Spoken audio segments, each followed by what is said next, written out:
So, hi guys! Welcome back to my YouTube channel. So, second video ko na to para magturo naman ng other beauty tips or other beauty routine na ginagamit ko, lalo na makakasave ito, lalo na sa mga mamshi dyan na may anak na nagmamadali, di ba? Gusto nila yung simply beauty, simply pretty na yung pag lumabas ka ng bahay, nunid ka na maglagay ng mga cream. Tsaka, ako nga, eyebrow lang to, tsaka lipstick. So, this one is only eyebrow that I use today. And then, wala akong ginagamit ng cream kung ano. So, before kasi ako matulog, ito yung ginagamit ko, ina-apply ko sa mukha para, ito kasi yung daily routine ko talaga na ginagamit para naman mas simple lang at saka makakalabas ka ng bahay na kahit na wala ka nang nilalagay sa mukha. Eyebrow tsaka lipstick lang yan. So, first, I will introduce to you my ingredients of my secret beauty tips. So, I have aloe vera. Aloe vera ito guys, binalatan ko siya, tapos binlend ko na lang kasi na-blend ko na kasi. So, pero aloe vera to, pure aloe vera, galing sa halaman talaga, na binalatan ko, pinuhan ko ng balat. Kasi guys, kung may balat kasi siya, makati siya guys. So, hindi siya pwedeng i-blend na may balat. Yung green na balat niya. So, tsaka yung pangalawa, konti lang tong ingredients guys kasi, pero effective to, promise. So, this one is lemon. So, lemon to guys. So, binalatan ko siya. Tapos, kung mag-blend kayo, no need na kayo yung kukunin nyo yung buto. No need na kasi madidiretso naman siya sa pag-blend. Tapos, ma-divide naman siya pag kinuha mo na yung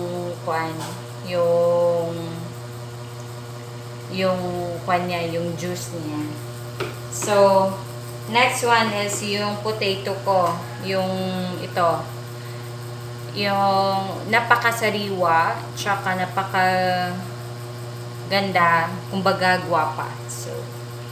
So, at tsaka, kung may anti-bottle kayo na hindi na ginagamit, tsaka yung ginagamit nyo yung mga ganito lang.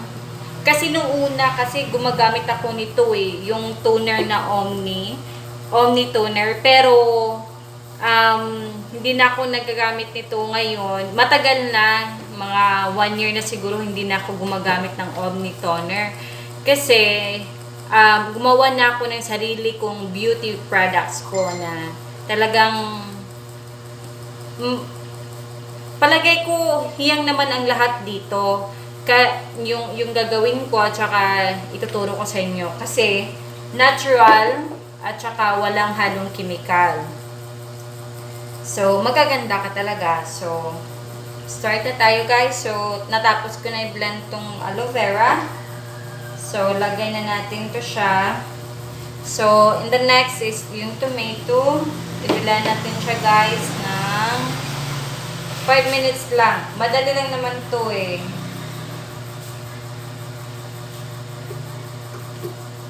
So, 3 tomato lang to. Pero kung gusto mong gumawa na marami, pwede din siya. So, i-blend mo siya dito. Tsaka, mga 5 to few minutes lang guys. So,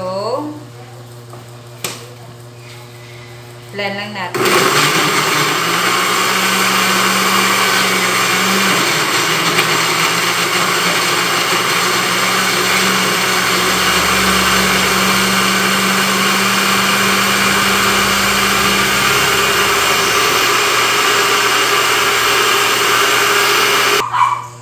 So, natapos na natin siyang i-blend. So, ganito na siya. Liquid na talaga siya yung tomato. At saka, pag natapos mo siya i-blend, kunin mo siya, tsaka lagay mo dito. I-separate mo siya. Sasalain mo para hindi para ma-separate yung mga balat-balat. So, ganito mo lang siya, salain. So, ito guys, talagang kailangan lang ng konting oras. At saka, kailangan lang talagang marunong ka maghintay, lalo na sa ganito. So, kung gusto mo talagang gumanda, syempre, hinahanap mo yung pag lumabas ka, hindi mo na i-cover yung face mo kasi takot ka sa init. Tsaka, kung mag-beach ka, makababad ka talaga sa init kasi wala namang mangyayari sa'yo. So, ito lang siya guys. So, wait ka lang talaga. So, malapit na siya guys. Malapit na siya, be.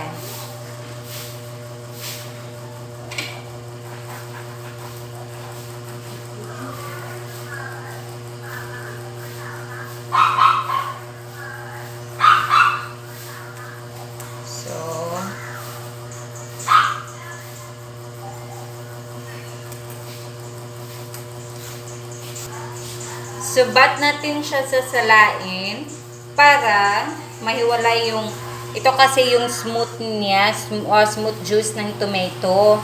Tsaka ito yung mga buto-buto, yung mga balat niya na pinablend natin. So, masiparate talaga siya. Tapos, next naman yung i-blend natin yung lemon na binalatan po natin. Diretso lang po siya lagay sa blender. Nakatapalan natin. 5 minutes rin. So,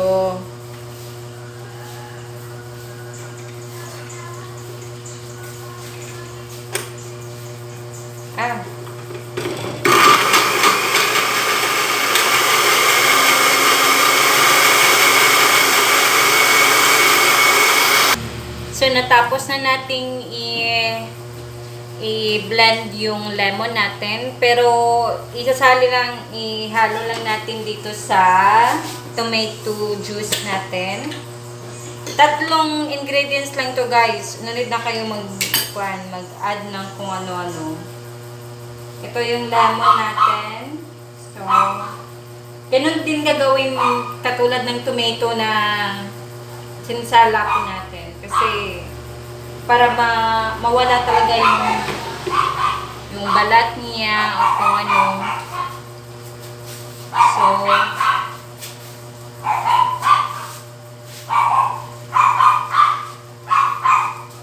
talagang napakaganda niya guys sa mukha. Kasi exfoliate niya, moisturize niya, tsaka pinapakinis talaga ng mukha. So, konting gastos lang guys. Tomato, 20 yata yung 3 tomato. Tsaka lemon. Tsaka aloe vera. Maghanap na lang kayo kung saan kayo makakahanap ng aloe vera. So, katulad ng lemon na pinakita ko sa inyo, ganito siya. So, ganito siya guys. So, paano natin? So, hiwalay na natin ito, dispose nito. So, ito yung aloe vera ko kanina pinakita ko sa inyo. Na na-blend ko na.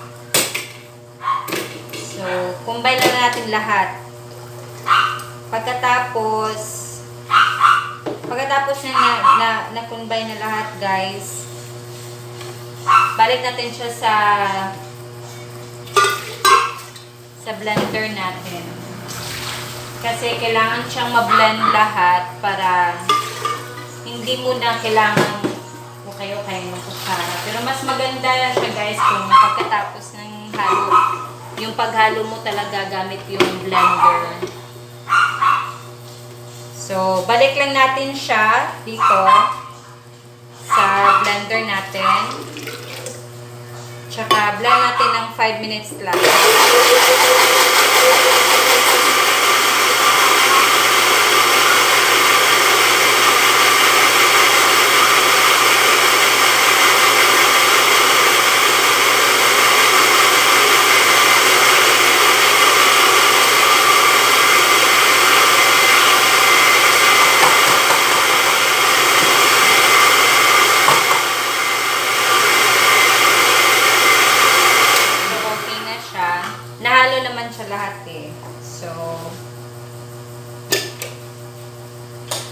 Pagkatapos niyan, dito na natin siya ibalik.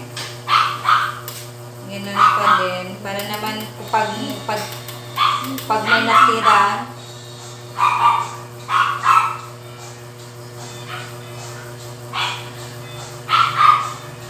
gusto ko lang talaga sinasala ko siya palagi. Para naman sigurado ako na wala talagang buto or kung ano.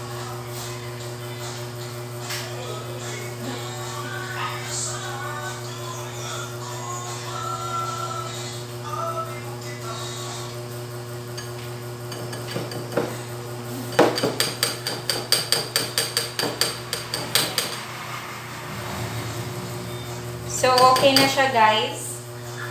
So, tsaka, nahirapan kasi ako kung paano siya ilagay dito sa bottle ko. Dito ko siya ilalagay.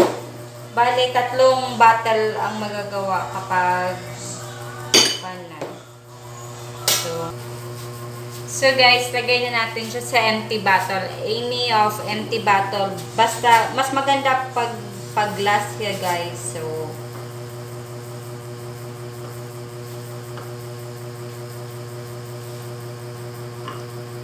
ako po. So, 3 bottle siya, guys, na nagawa ng 3 tomato at saka 1 lemon at saka aloe vera. So, ganito lang siya, guys. Tapos, pwede nyo siyang ibenta.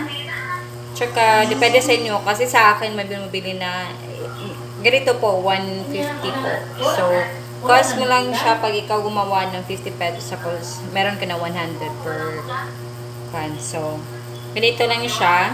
So, 3 bottle lang. Pure, no halong chemical. Walang halong chemical. So, maganda ka, flawless ka, hindi ka takot sa init. Tsaka, talagang no need ka na maglalagay ng mga retouch para sa mukha mo. Tsaka, maganda din to ilagay sa kilikili kasi pangpaputi naman siya. Mapuputi ka talaga nito. Tsaka, babanatin niya kasi yung mukha mo. So, tingnan nyo naman, di ba? So, natural lang po.